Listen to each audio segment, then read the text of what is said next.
Hello and welcome to Through the Bible with Les Feldick, an Oklahoma rancher and farmer.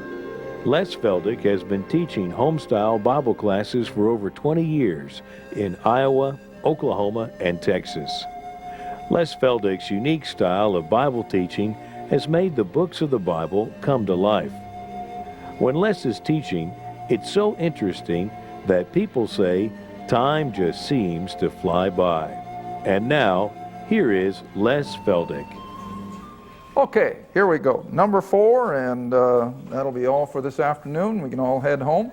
For those of you out on television, I'd like you to know that we tape 4 programs in a row, and once a month. So if you're ever coming through Tulsa about the first Wednesday of the month, you call us and you can be part and parcel of our studio audience. Well, we're down in numbers today for some reason or other, but whatever. We love to have you come and be part of the studio audience. And again, for all of you out there in television, in case you're interested in reading material or the videos, the audios, they're all available. And if you have any interest in any of that material for home Bible studies, for in your church, my goodness, we have a lot of churches using it. And we keep the cost as nominal as we possibly can. We don't do it to create a big profit, although we do hope to make enough on them to kind of cover our office expenses. That's basically what they're doing now. But if you're interested in any of that material, you drop us a note or call us on the 800 number and we'll get the information to you. Okay, I think that's all the announcements for now again, and we'll come right back where we left off in Ephesians chapter 5. Now, I will have to commend our television audience. I really thought that I'd have a hard time keeping interest in these church letters because everybody likes prophecy today, you know. But we're getting so much good comment on these programs in Galatians and Ephesians and so forth. So we appreciate hearing from you. Again, I guess I should always thank people for helping us financially. You know, I just don't have money on the brain, so a lot of times I forget even to mention that.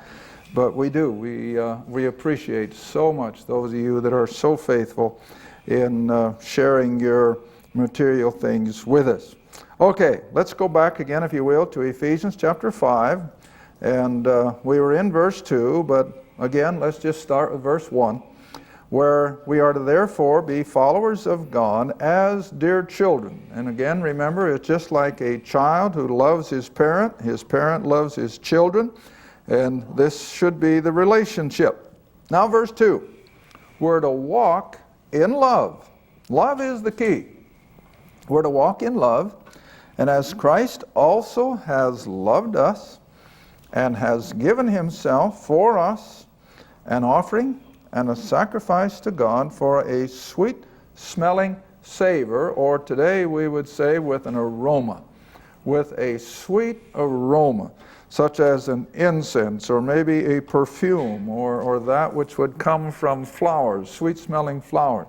And that's what his offering and sacrifice to God was in reality, even though the cross was a horrible place to look at physically, and the suffering that he went through. But you see, the end result was the salvation of countless numbers of sinful people. It won't be as many, I guess, as we would like to think, but nevertheless, that work of the cross is having its fruition in the salvation of multitudes throughout the last 2,000 years. And so it becomes then a sweet aroma to God because of what Christ. Now again, let's go ahead. I always like to use as many scriptures as are feasible. Come over to Philippians, just a page or two to the right, chapter 2. Philippians chapter 2. Philippians chapter 2, and dropping down to verse 5. And this fits so perfectly. As we walk as dear children, then naturally it has to be a mental thing. Everything we do starts in the mind, remember. And so now Paul instructs us as how this all has to work. Let this mind be in you, which was also in Christ Jesus. You see how close that brings us to him? I mean, we get to the place where we think as he thinks. All right, speaking now of Christ, who being in the form of God, thought it not robbery to be equal with God. Now that sounds like a play on words of some sort, but what it really meant was that Christ did not feel or think that he was robbing something from the Godhead because he was God. All right, now verse 7. But to accomplish the work of redemption, to bring us to this place where we are literally the sweet aroma before God, he made himself of no reputation, took upon himself, we would say, took upon himself the form of a servant. Now the other word for servant is a bond slave. And so he actually became, in society's thinking anyway, the form of a bond slave, was made in the likeness of men. Now you remember a few weeks, months back when we were in the unsearchable riches of Christ. You remember I tried to get people to think in these terms? To think. I mean, it's beyond human comprehension. To think that the eternal, sovereign creator of the universe lowered himself to such a place that he went the way of the cross. It's unthinkable. It's beyond thinking. But we take it by faith, of course, and that is all part of the unsearchable riches of Christ, how that he humbled himself, and as a bondslave made in the likeness of men, and then verse 8, being found in fashion as a man. See? He wasn't some ethereal creature. He walked as men walk. He ate, he slept, he got weary, and he had all the attributes of a man, although he was still God. And so being found in fashion as a man, he humbled himself. The Jews didn't humble him. The Romans didn't humble him. He humbled himself. See? He humbled himself and permitted them to do what they did. Oh goodness, do you ever stop to think? As they were laying him on that wooden cross, and I don't care how they did it, whether it was by the wrists or whether it was through wooden pegs or steel pegs or whatever, with just a word. He could have zapped the whole, today I guess maybe I'm the only one, but I had a lady in New England that said she liked my little colloquialisms or whatever. He could have zapped the whole caboodle of them, couldn't he? And there'd been none left but he himself. But he didn't. Why? Love, see? Love kept him on the cross. And so he humbled himself, became obedient unto death, not just an ordinary death, not even a crucifixion death. Now you know the Romans crucified Jews by the thousands. I read one time that at one point in Roman history there were 2,000 Jews hanging on crosses along one of the Roman roads. 2,000 of them, all at one time. So it wasn't just the death by crucifixion that made it so extraordinary, but that in his death he took upon himself all the sin of humanity. That's what made his death, as Paul speaks of it here, even the death of the cross. It wasn't just matter of fact that he was crucified, as bad as that was, but that all the sin of the whole human race, from Adam until the last person that will be zapped at the end of the kingdom, all their sin was laid on Christ. Now you see, that could never even been a thought in our mind had he been anything less than the Creator God. If he'd been anything less than the all-powerful, sovereign God, he could have never taken the sins on the world on himself, but he did, and we have to take that by faith. It's mind-boggling. Again, it's the unsearchable. Who in the world can comprehend how one man could have taken all the sin of all the world? But he did. And if he didn't, then we might as well fold it up and go home. But he did. And we can believe it. All right, so even the death of the cross. All right, let's come back to Ephesians chapter 5 again. And so we're to walk as a result of that. Since he has paid the sin debt, And he has now declared us a child of God, not by virtue of anything we've done. No, I'm not against church membership. I'm not against some of these things in their rightful place. But all the multitudes that are doing that for salvation, and they're ignoring this. Do you think God's pleased? Heavens no, He's not pleased. When He's done everything that needs to be done, and then people get the idea, well, if I join the church, I'll make it. Man, I got to be blunt. They're not going to. I don't care what church it is, whether it's mine or yours or anybody else's. But we have to come back and recognize that it was that death of the cross that made it possible for God to make us His dear children. And consequently, out of our love in return, since He loved us, that love is to be returned, and we are to walk the walk that He wants us to walk.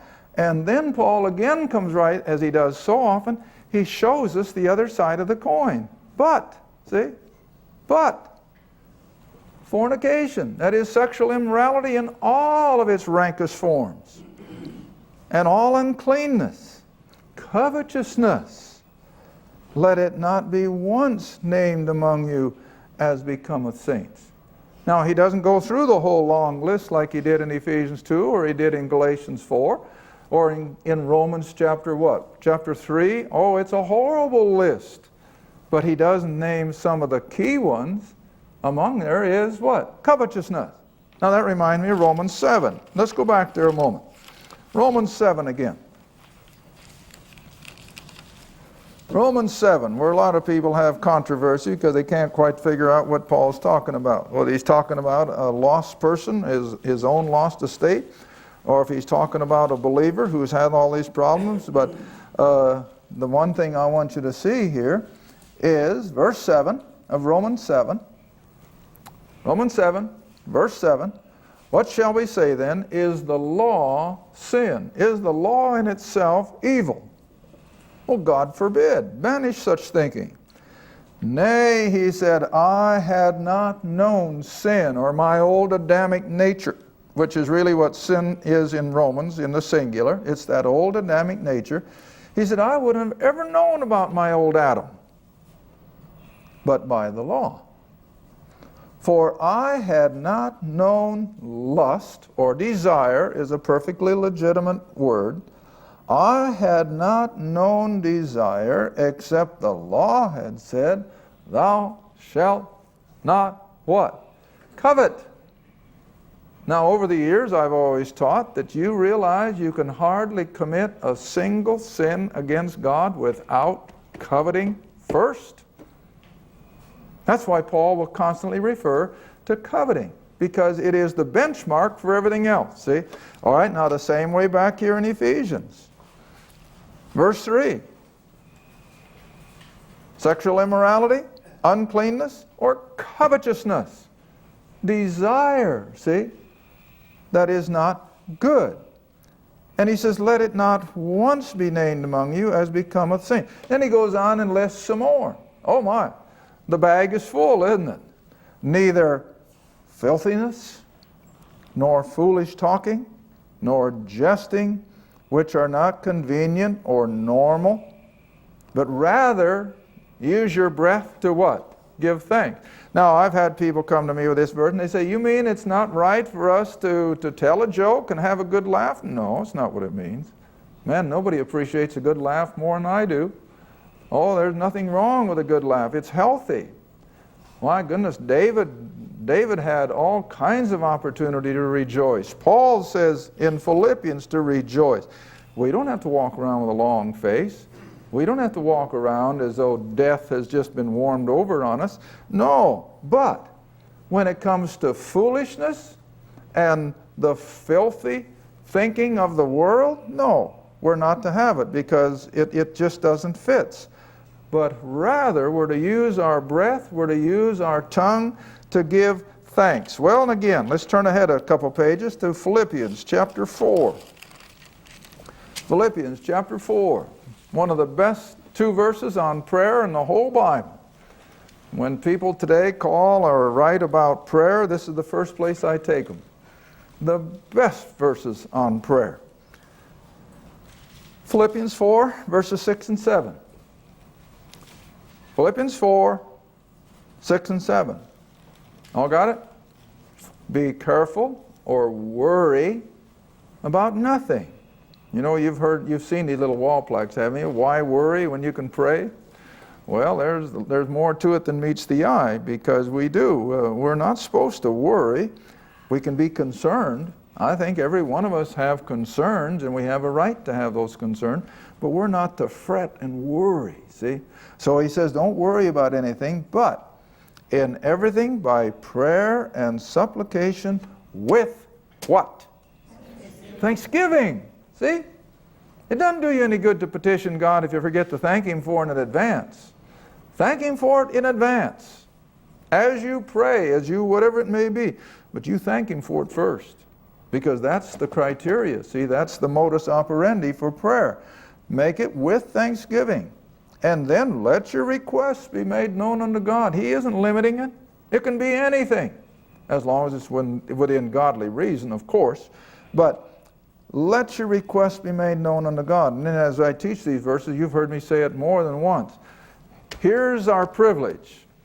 Here's what we can come and we can ask with thanksgiving. But God may say, no. He may say, not now. He may even say, maybe later. He may even say, yes. But regardless of how He answers verse 6, you've already got the answer in verse 7.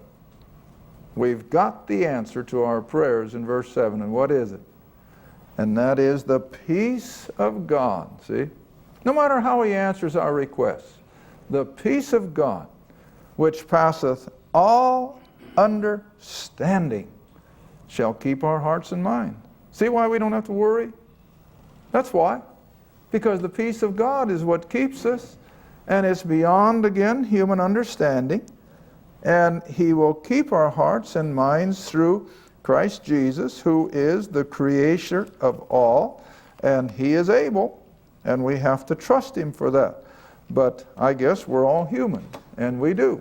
We worry, we fret, we get concerned, overly so, and yet I think most of us have to admit that through all of our tight spots, we came through it with God's help. And you know, that's where we have it over on the world. You know, I'm always stressing that. God never promises that we're going to go through life without problems. We're going to have just as many problems, if not more, than the world around us. But what's the difference? We have God with us in our problems.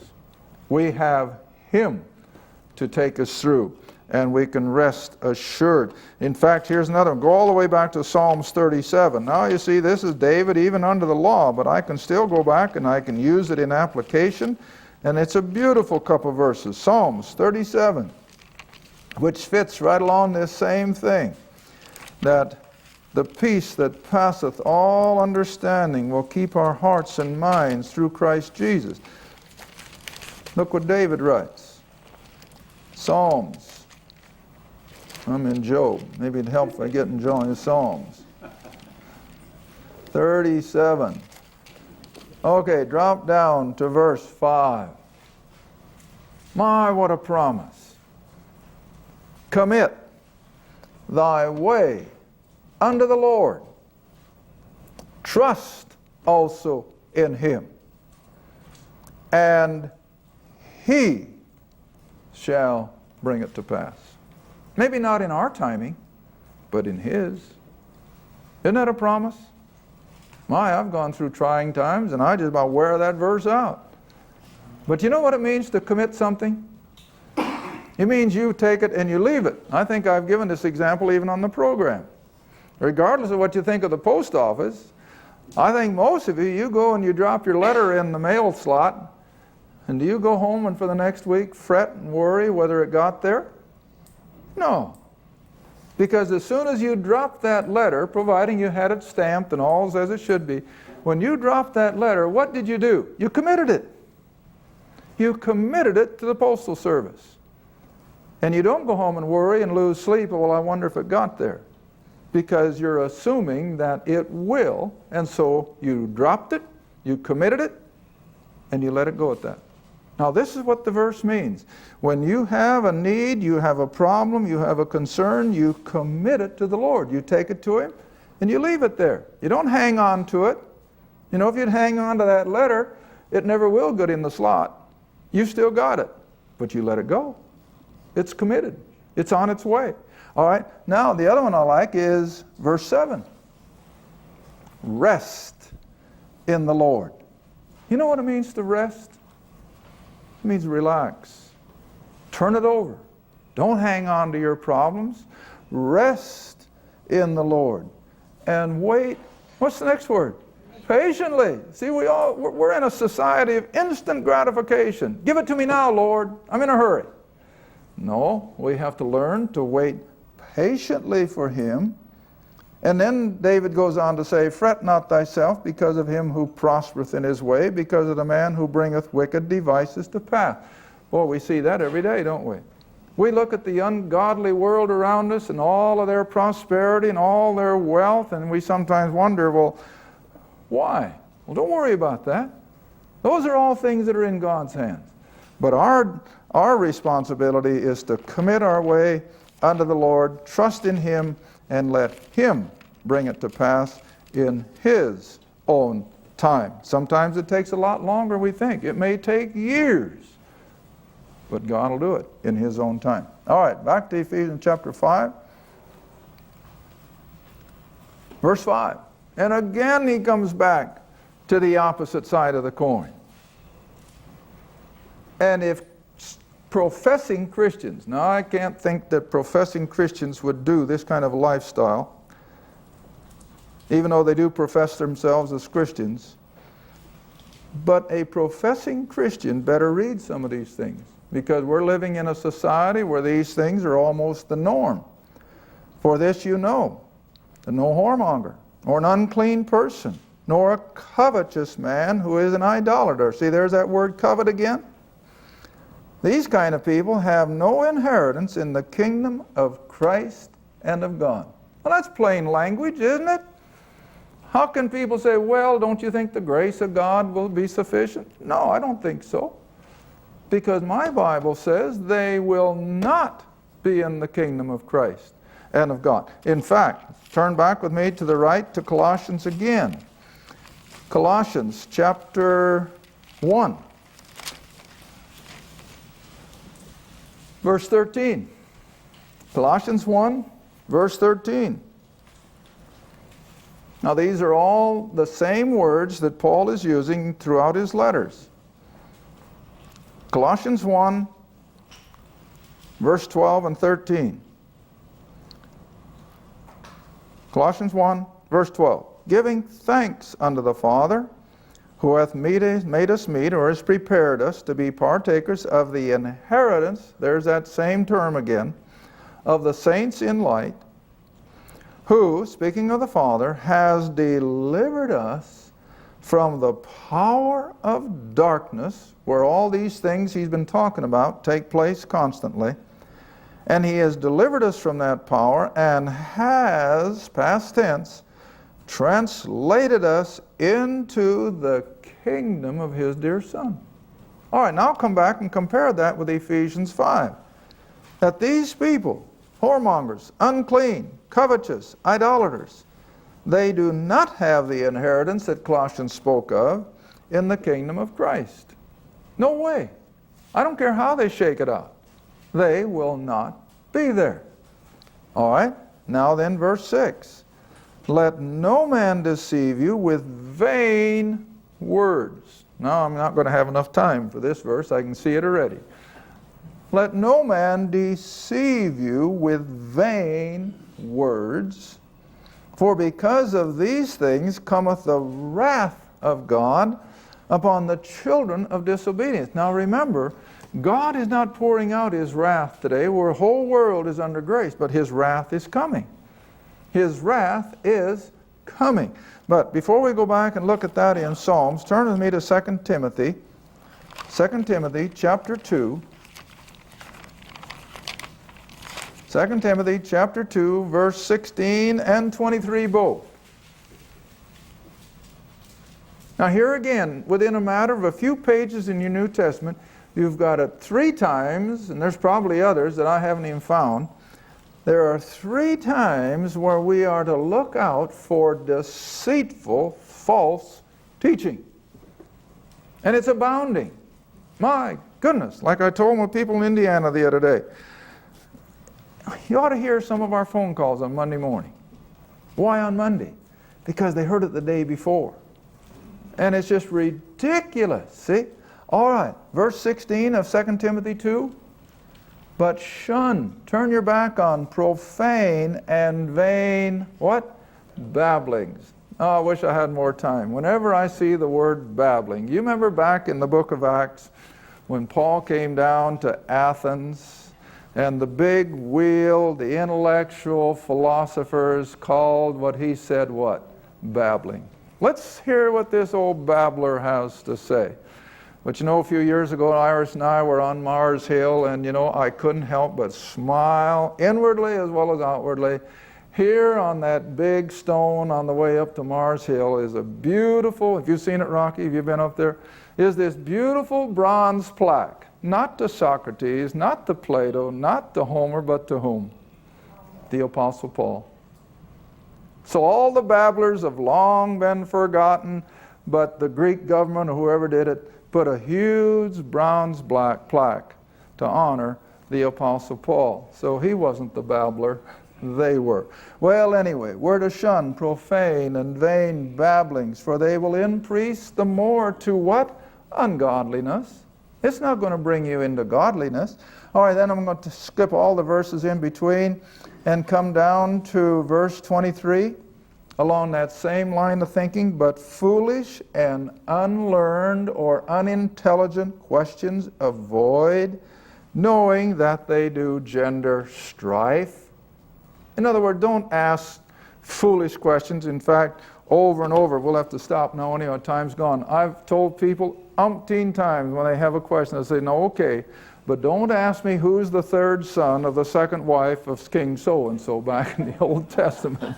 Because to me that is vain. There's no need to get all hung up on some of these little details that are way back there in the Old Testament. They have nothing to do with us today. And yet they can just get so hung up on it that they got to have this all straight. And listen, that's nothing but vain babblings.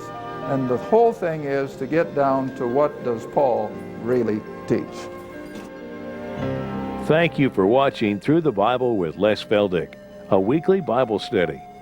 If you would like more information about the Les Feldick Ministries, a Bible study in your area, or about this program, write to Les Feldick Ministries, Route 1, Box 760, Kinta, Oklahoma, 745.